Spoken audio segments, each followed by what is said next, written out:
Hello everyone, and welcome to the Secret Stage Game News for March 5th, 2016. Yes, a special Saturday episode because I've been really late with the news due to real-life drama. Before I begin, I'm just going to say that the big news from the Nintendo Direct will be covered in a special edition news show featuring me, Miguel, and hopefully Ramses if he gets well soon enough. But I do have a few Nintendo stories that are close to my heart that I'm going to talk about just because I control the news, and therefore I control what I get to talk about. Alright, let's get started.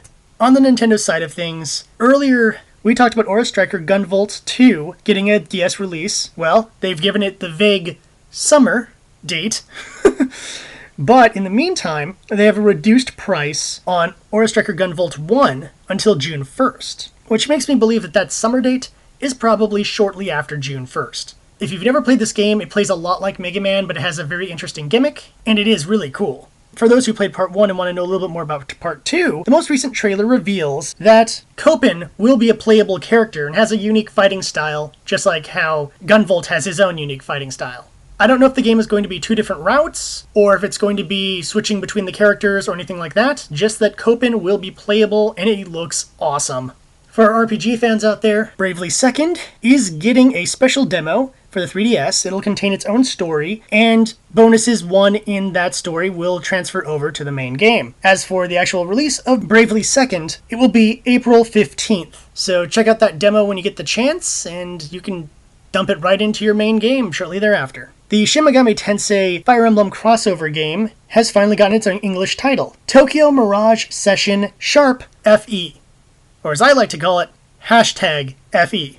The game will be released on June 24th, and the original Japanese voiceover will be used, and it will be very idol-centric. So I know a lot of people who will probably be jumping into this game to play idols with magical powers to summon forth Fire Emblem characters and fight demons.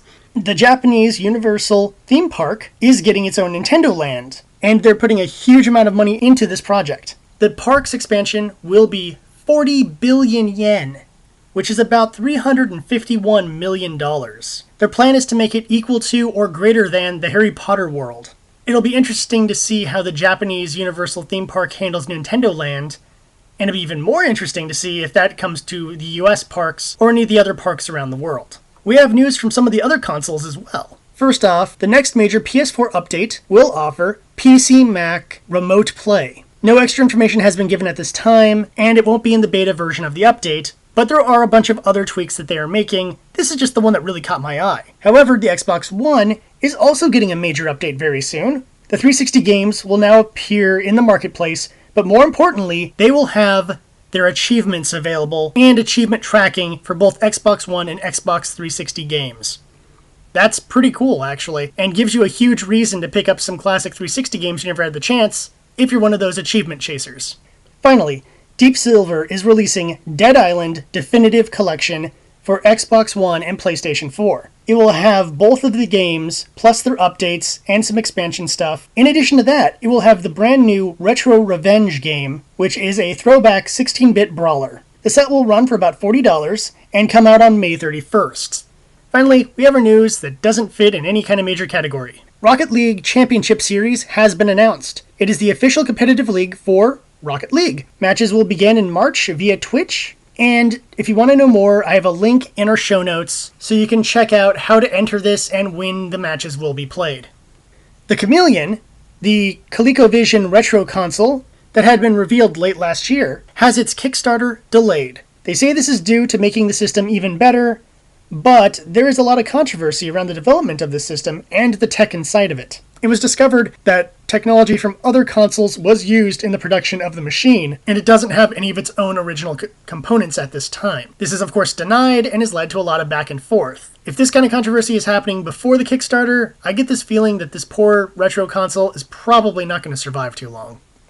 For those of you who are into comics, Marvel's Women of Power event will be encompassing some of the games online. LEGO Avengers, Contest of Champions, Avengers Academy, Marvel Heroes, Marvel Puzzle Quest, Marvel Future Fight, and Spider-Man Unlimited will all get special bonuses that tie into the Women of Power event. Most of these are special events or brand new characters who can join into those games. This event is encompassing a lot of Marvel's properties, including their comics, toys, and apparel. Kind of cool to see this. I know it's not super deep gaming news, but I just thought it was kind of a cool thing to bring up. On the deeper side of gaming news, it was revealed last month that EA is choosing not to go to E3 and instead do their own little event. Well, a few other companies have joined that list, the biggest of which is Activision. They are not going to have an E3 booth, they'll just have Sony and Microsoft show off their games for them. In addition to that, Disney Interactive will not be there, nor will Wargames, the guys who did World of Tanks. Not quite the biggest hitter out there, but they're not going to be showing up. It's a real telling sign when people decided, you know what, going to E3 isn't worth it. I wonder what this will hold for the future of E3. On the stupid side of news, Thief is getting its own movie. Yes, they are going forward with production on a movie based on the Thief games, which haven't been good since Part 2. But don't worry, one of the producers is a producer of the Hitman Agent 47 movie, and the two writers are two guys I've never heard of. So clearly, this is going to be awesomely bad. But I guess we can give it the benefit of the doubt until we see a trailer. But man, ooh man. Based on their discussion, and that's the news.